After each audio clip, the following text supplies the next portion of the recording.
This is the third section of thermochemistry. It's on endothermic and exothermic reactions. It's very fast. It's 3 slides, so you'll make it. Endothermic reactions, we talked about a little bit. Both of these deal with the heat aspect of it.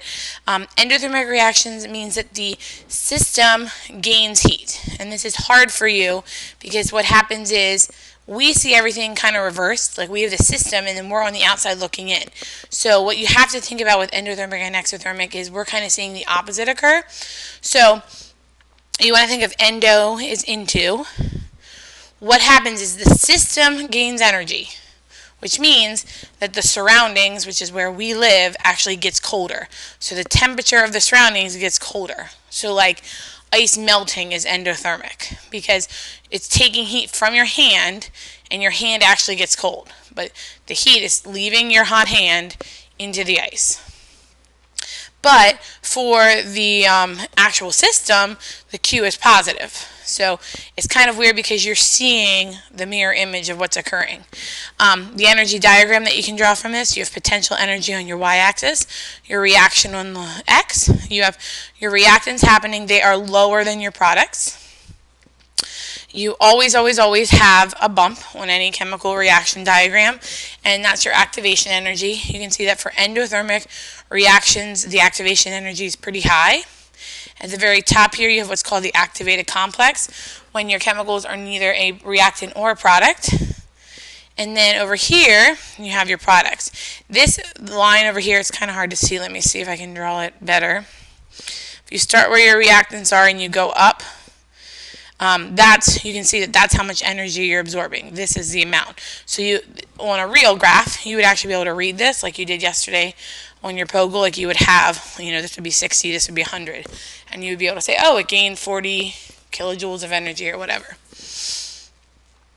On the flip side, exothermic reactions release heat into the surroundings. So exo is very similar to exit, and again, that means that the temperature increases in the surroundings. So think of like a fire. You have something burning, heat is leaving that area and it's coming out, and then if you're sitting by a fire, you feel that heat, but the heat is coming to the surroundings. The diagram looks very, very similar, except that here, your reactants start up higher, your products are down lower. You can see again that you're losing energy, so we lost a certain amount.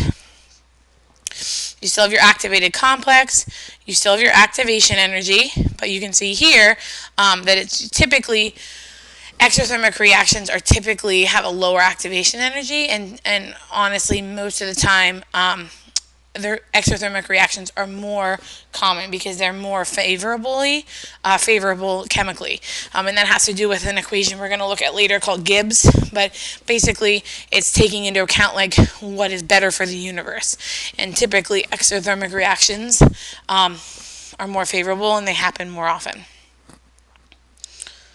Last slide of this very short section is just how do we do thermochemical reactions.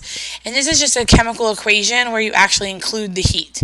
So you actually put the heat on the left or the right. If you're endothermic, heat is a reactant because you need it for the reaction to go. Like think of an ice cube. If I don't add heat to the ice cube just stays there. If you're exothermic, heat is a product because you are releasing it. So here's just a reaction showing you this is an endothermic because you can see that the heat is on the left. So for this to happen, if we have 2 moles of this, 1 mole of this, and we have 63.9 kilojoules, we'll get this. For burning, and make sure you fix this because I don't think it was balanced, or I'm not sure what's going on here. I don't know where the 3 came from. Just make sure that you do that. And then one thing with state functions, you'll see anything that has a capital letter, like internal energy, delta T, that kind of stuff, is called a state function. It is independent of how you arrive at the system. So all you care about is your initial state and your final state. Nothing else matters. So if I start at 27 and I go to 30, my delta T is 3. If I start at 50, I go to negative 200, I go to 100, then I go to 53. Final minus initial, it's still 3. Same way, if I tell you to go to Matir's room and you walk there like normally, or you like go down to the gym and get some food and at the vending machines and go see other teachers and then come back and then you go to Mrs. Matier's room on a state function, it's all the same. And this is just a cool website that shows you some of the different salts and how they're endothermic and exothermic. So we'll just watch this quick.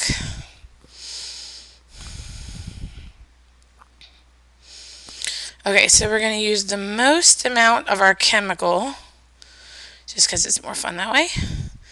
And we're going to use the least amount of water, because again, it's more fun. So we'll just do, we do ammonium nitrate, and you pour it in.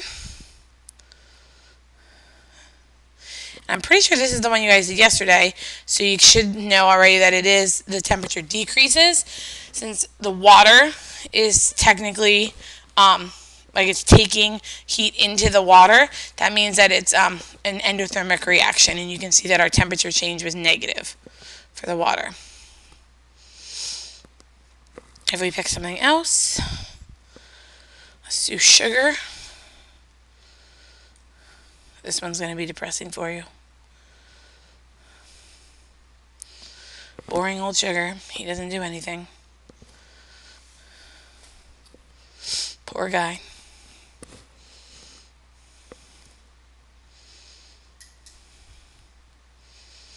And let's find someone who's fun. This is, I think, you did chloride yesterday. Well, let's do sodium hydroxide then.